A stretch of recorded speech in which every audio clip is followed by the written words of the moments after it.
మన ప్రభువును రక్షకుడునైన యేసుక్రీస్తు వారి శ్రేష్టమైన నామంలో అందరికీ వందనములు.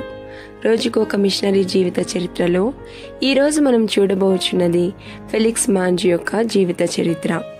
జననం 1498, మరణం 1527, స్వస్థలం స్విట్జర్లాండ్ దేశంలోని జ్యూరిచ్ నగరం, దర్శన స్థలము స్విట్జర్లాండ్లోని జ్యూరిచ్ నగరంలో ఉన్న స్విస్ బ్రదరన్ సంఘ వ్యవస్థాపకుల్లో ఒకరైన ఫెలిక్స్ ఆ సంఘం యొక్క మొట్టమొదటి హతసాక్షి.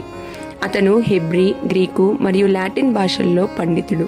అతని తండ్రి జ్యూరిచ్లోని గ్రాండ్ మన్స్టర్ సంఘంలో ఒక పాదిరి అనగా క్యానన్గా ఉన్నారు. ఒక స్విట్జర్లాండ్ క్రైస్తవ సంస్కర్త అయిన ఉల్రిచ్ జ్వింగ్లీ 1519 సంవత్సరంలో జ్యూరిచ్కు వచ్చినప్పుడు ఫెలిక్స్ ఎంతో ఉత్సాహంగా అతని యొద్దకు చేరి అతను నిర్వహించే బైబిల్ తరగతులకు క్రమం తప్పకుండా హాజరయ్యారు.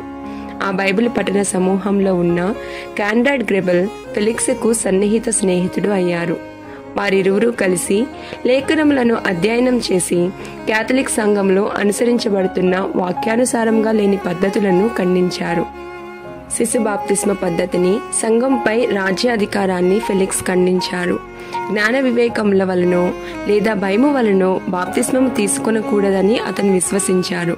క్రైస్తవుడు అనే పేరు యేసుక్రీస్తుని నిజముగా వెంబడించే వారికి మాత్రమే వర్తింపజేయవలను గాని బాప్తిస్మం తీసుకున్న వారందరినీ ఒక సరి అయిన యోచన లేకుండా క్రైస్తవులని పిలవకూడదని ఫెలిక్స్ వాదించారు. ఒక క్రొత్త వెలుగు వలె వచ్చిన అతని సిద్ధాంతాలు జ్వాలల వలె వ్యాపించి జ్యూరిచ్లోని అనేక మంది ప్రజల హృదయాలను మార్చాయి. అయితే పట్టణ ఆలోచనకర్తలు అనగా సిటీ కౌన్సిల్ ఫెలిక్స్ యొక్క సంస్కరణ సిద్ధాంతాలు సంఘం యొక్క ఐక్యతకు ముప్పుగా భావించారు. కాబట్టి అధికారులు అతను బోధించుటకు గాని ప్రసంగించుటకు గాని నిషేధించి అతని నమ్మకాలను ఉపసంహరించుకోవాలని ఫెలిక్స్ను ఆదేశించారు. ఫెలిక్స్ మరియు అతని స్నేహితులు అలా చేయుటకు నిరాకరించడమే కాక వారు ఒక ప్రభుబల్ల ఆరాధనను నిర్వహించి వారు దేవునికి విధేయులని చూపించుటకు ఒకరికొకరు బాప్తిస్మం ఇచ్చుకున్నారు. ఈ ఉజ్జీవం అగ్నివలె వ్యాపించగా అనేకులు సమ్మతించి ఉద్దేశపూర్వకంగా బాప్తిస్మం తీసుకున్నారు. ఫెలిక్స్ ఎంతో ఆసక్తితో బోధిస్తూ అతని బోధనలను ఇతర భాషల్లోనికి కూడా అనువదించారు. తత్ఫలితంగా అతను అనేక పర్యాయములు చెరసాలలో బంధించబడ్డారు. 1526 సంవత్సరంలో సిటీ కౌన్సిల్ ఒక చట్టాన్ని ఆమోదించింది.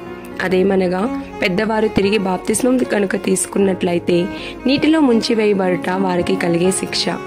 ఈ చట్టం ద్వారా మొదటిగా శిక్షించబడిన వారు ఫెలిక్స్. అతనికి మరణశిక్ష విధించబోయే ముందు సత్యం కొరకు చనిపోవటానికైనా సిద్ధమే అని అతను చెప్పారు.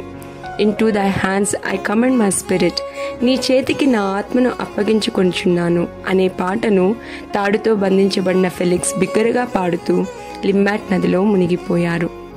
ప్రియమైన వారలారా, మీరు కేవలం మతపరమైన క్రైస్తవులుగా ఉన్నారా, లేక నిజమైన శిష్యుల వలె క్రీస్తును వెంబడిస్తున్నారా? ప్రభువా, నామకార్థపు క్రైస్తవ్యం నుండి నన్ను విడిపించి మిమ్మల్ని నిజంగా వెంబడించుటకు నాకు సహాయం దయచేయుము. ఆమెన్.